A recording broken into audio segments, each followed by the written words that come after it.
Howdy,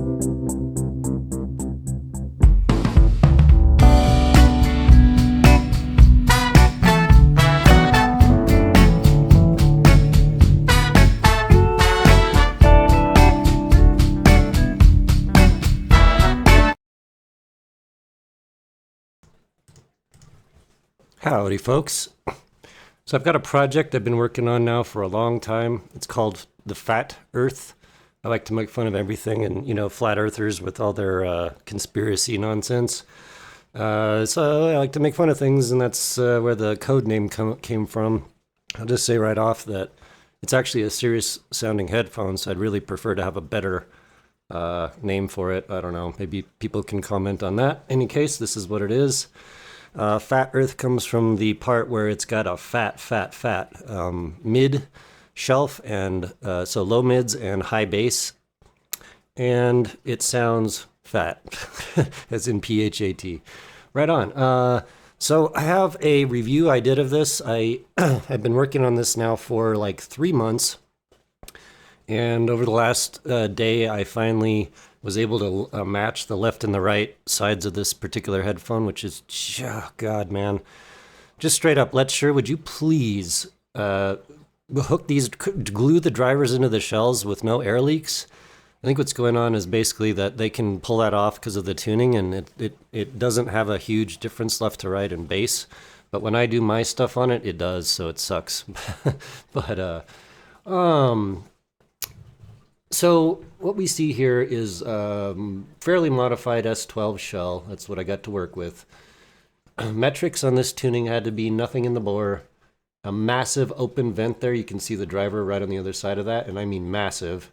And still have a tuning that actually works and sounds good. There's a very good reason for why I did this, which is to say that when there's nothing in the bore and we have this massive vent here, it changes the way this thing stages entirely. And so I wrote a bunch of notes, and let's talk about some of that. Okay, so I got some things here. By the way, that song I was just playing was Fat Freddy's Drop. That's Boondigga, just in case anyone cares. Cool. Fat Freddy's Drop is out of New Zealand, I think. And it's kind of like Afro reggae stuff. Highly recommended. All right, Fat Earth graph right here. Let's check that out. We can see this is a very interesting tuning, but so I've got, let's see, I think 1K is at the 0 dB line. I just aligned that. So we can see that over here at the top of the pinna, which starts at just about 2.5K on the money. Goes up a little from there, maybe to 3, but it's barely. So that is, what is that, 5 decibels from the 1K. And if we look at the mid-bass shelf, low mids, high bass, we can see that compared to 1K, we have approximately 2 dB. I have this expanded a bit, and so 0 is here and 10 is all the way up here, just to let people know. So maybe, I don't know. It's hard to say how this should look for people in terms of other graphs, but that's maybe similar to what other graphs kind of look like in terms of the scale on the screen. We do see, of course, that we're talking about the graph here. We have sub-bass roll-off, and that's because of that big, huge vent. But let me flip back over to that.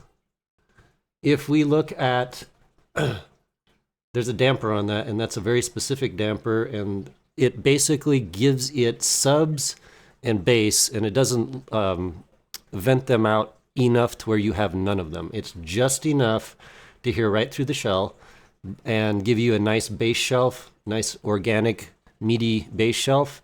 But, and here's the big but, what it does is it causes the imaging to be extremely like big headphones or speakers in a room, and big headphones meaning open backs specifically. That's exactly the way this tonality works. So on the graph here, we have about 2 dB of like a mid shelf, if you want to call it that. We have a little dip at 1K comparatively, about 2 dB. The subs at 20 hertz are rolling off to about 3 decibels, so it's not maybe as bad as it looks. And at 30 hertz, we're only down 1.3, and then at 40, we're basically the same as mids, just to mention that. And so then, as far as the pinna gain goes, we're at 2.5, and we'll just call this linear all the way to 7K. Couplers are not that accurate in this area, but what we can tell is we have a dip or a notch at 10K-ish, and then we pop back up to nearly the pinna peak SPL, the decibels, at 15K. So this has, we'll just say energy over 10K, and it's quite a lot of it, actually, quite a lot. Ultra extended treble. Now, things about the graph. We have a relatively mild pinna gain shelf here, little couple dips and blips. That's just the planner, whatever it does. But this is fairly within reason in terms of the way other headphones are tuned. I would say for sure that this area right here in the mid-range, so from like 250 to say 900, this has definitely got some extra warmth in there. So, you know, like I said, at most, looks like, I don't know, maybe about 2 decibels, 2 to 3, depending on how you want to calculate this all out. But it's not too bad. It really isn't too bad. You know, just because this is a very flat tuning, that was the whole point of this. Here is the, let's see, I don't think I have that right. No, it's this one. Here's the phase graph. So that's the 0 point right about here. So it's fairly flat phased, although not perfectly, but it's fairly flat. I think the most it actually goes up to is about 45 degrees off angle, give or take, something like that. So you can think of phase as a time delay per frequency. In a normal room, as you're listening to things, you do absolutely have phase issues going on with sound. So phasing actually ends up in your own brain, causing a 3D map of your environment, in my opinion. So it's very important. I couldn't tell you for sure if this is good or bad, but it is fairly flat, so there's that.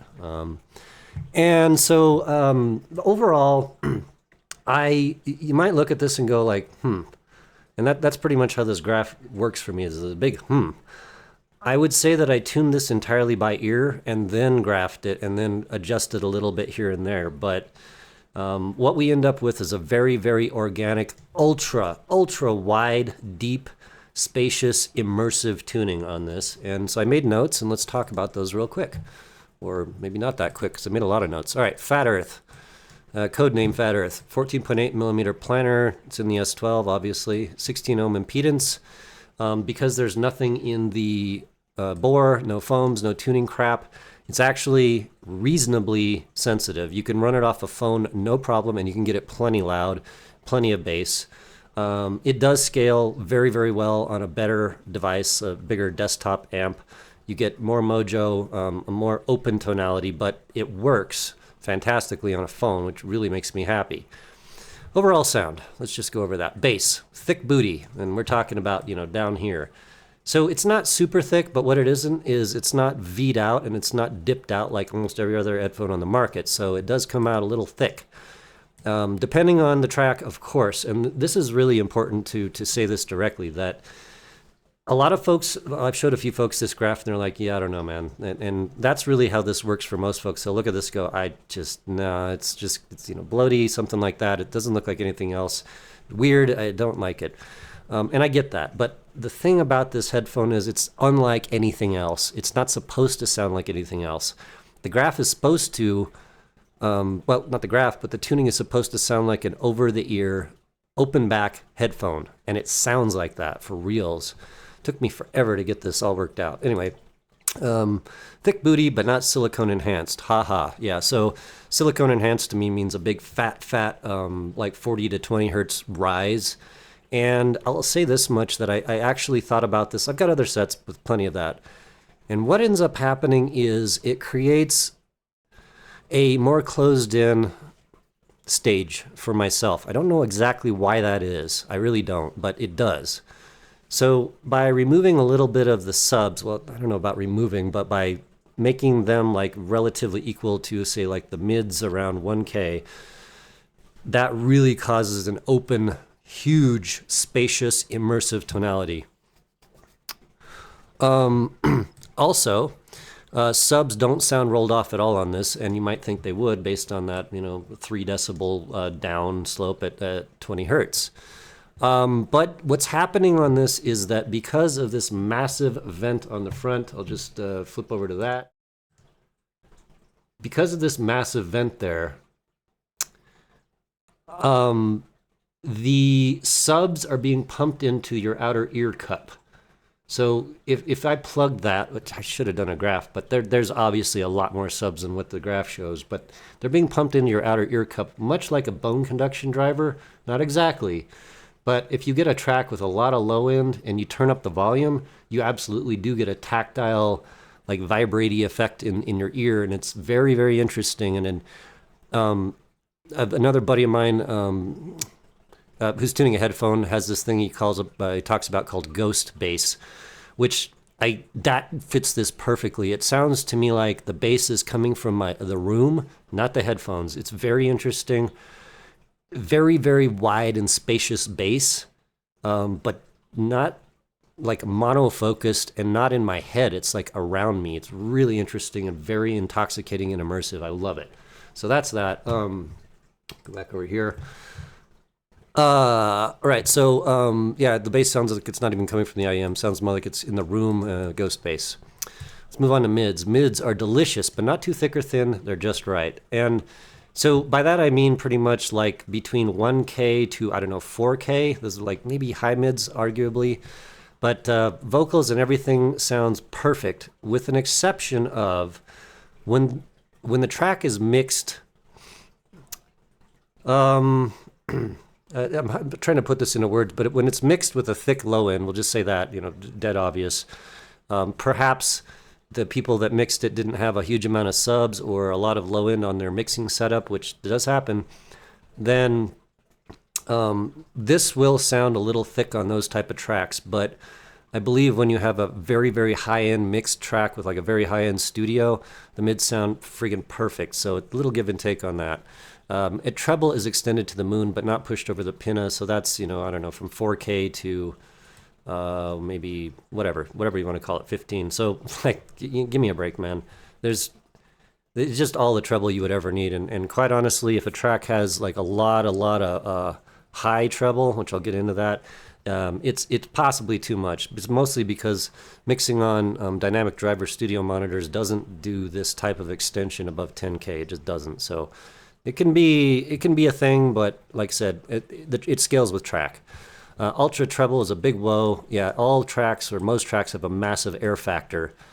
So the upper harmonics just ring out into space forever and ever. And interestingly enough, cymbals in particular sound very natural. The fundamental of the cymbal is right on point, and then that ringing out harmonic stuff is just like intoxicating, but not too much and not too smacky in the ears with a piercy quality. Moving on to stage, and this is by far why I did this headphone. So just throw in a number, 20% more immersive than the best stuff I've ever heard, and so that's anything and everything, Eru, everything else. It's the best by far. It's ultra wide, ultra immersive, and ultra 3D. The imaging is very interesting. It's diffuse, which is, it's far more diffuse than almost any other in-ear that I've ever heard. Well, no, it is the most diffuse, but it's highly accurate imaging. You can pinpoint stuff in 3 dimensions and almost behind you in a lot of cases, but it's not that laser precise thing you get on pushed treble sets where you can like literally reach out and touch that instrument right there in that one little spot. In this, it's more like instruments and positional stuff is out in the room over in that area, but that specific area, very, very specific. It's not, just a bland mass over there to the left or right. It's very specific, very 3D. You can pick stuff out very, very well, but like I said, it's more like a room than precise positioned in-ear. Bottom line, highly, highly immersive to me, to the point where I absolutely get tripped out by this every time. That's why I've been working on this so long. When I first did the Bohr mod, it just like, I was like, holy shit, I have to make this work, and I finally did. It's like you're in a massive space of sound, this just gigantic cathedral of immersive sound, like a Dolby Atmos theater. It's absolutely intoxicating to me, and I love it to death. Sounds like a big open back headphone or speakers. You can hear right through the IAMs, which is absolutely true. So you pause the music, you can just talk to people. It's good enough to be aware of spatial sounds around you if you keep the volume low. Moving on to genres, I'll try and go a little bit quick through this. Blues, Mayer was immediately a little too thick. That's because it's mixed with a thick bottom end, and this didn't need that. Very, very immersive, though, and very fun to listen to, but a little thick. Robert Cray, which is definitely more mid-focused, less bass, was absolutely perfect. He's definitely a blues guy. I think he plays guitar as well. Robert Johnson, if you ever seen Crossroads, he's considered to be one of the first original blues originators. Play guitar. Any tracks you'll find from this guy are absolutely old, piss, crackly, shitty vinyl. They just all are. And I can't listen to any Robert Johnson on any other in-ears except for this one, which is cool. Ry Cooder, which has very, very immersive, exotic sounding blues tracks, perhaps. Absolutely incredible on this, just friggin' stunning. Like, it just entrances me. I'm like surrounded by this sound field of amazingness. Stevie Ray Vaughan was just holy shit. And so the mid bass shelf on this, the mids and the high bass, low mids, all of that is designed to produce the most amazing electric guitars and guitars ever. That's my like thing. And like, God, man, this just rips it up. Just kills me. Yeah, Stevie Ray Vaughan was just so nice. So nice. The guitars, the vocals, everything was just perfect. So yes, blues all day. Classical.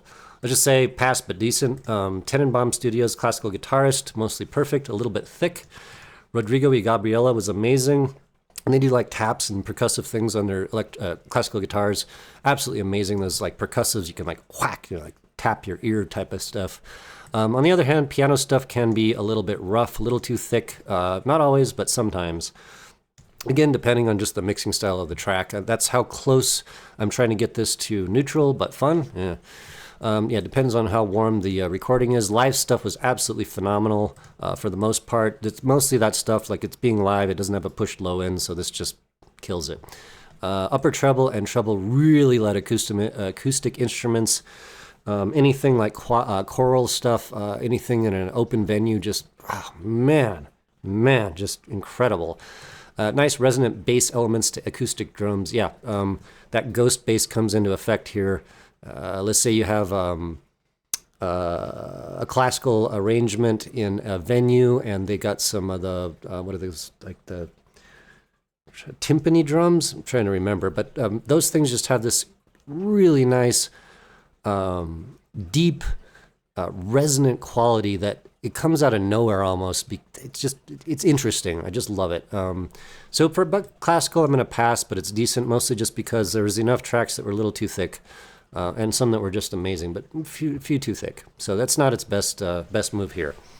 Disco was just Jesus Christ good. Just disco tended to be, they really didn't mix that stuff with a lot of low end, and so everything I tried was just amazing. Donna's Summer, I Feel Love was just, I've never heard it like that before. Amazing. Thick mids and bass shelf does perfect with older tracks. No bloat, but perfect lows and organic mids. In fact, it's the best I've ever heard disco. Yeah, by far. Who knew that older stuff had awesome staging? I really didn't realize that. I just don't listen to disco a lot on a lot of my headphones. It just doesn't come off that nicely. But apparently, awesome staging.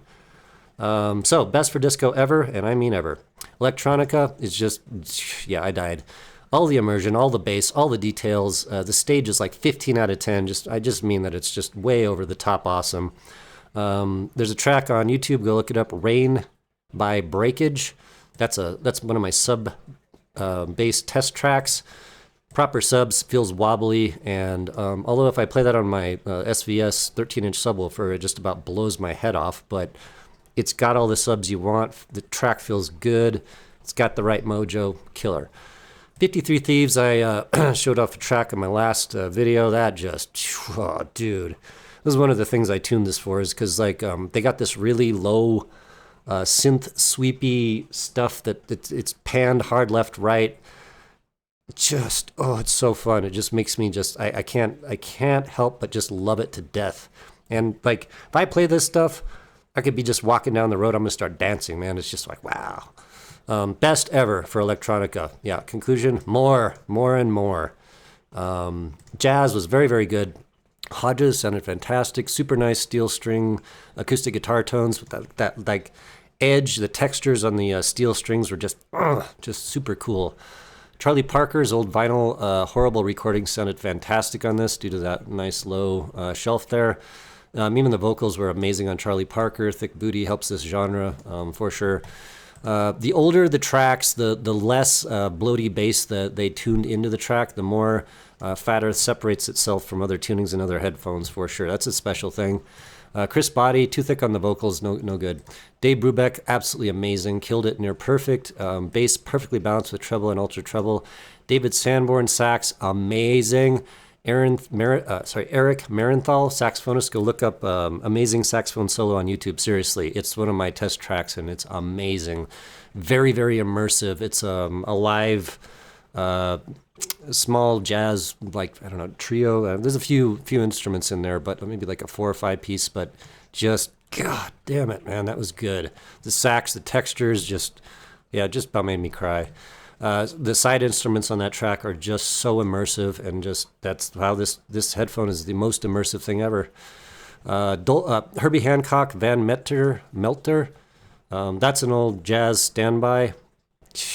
Dang, man, dang.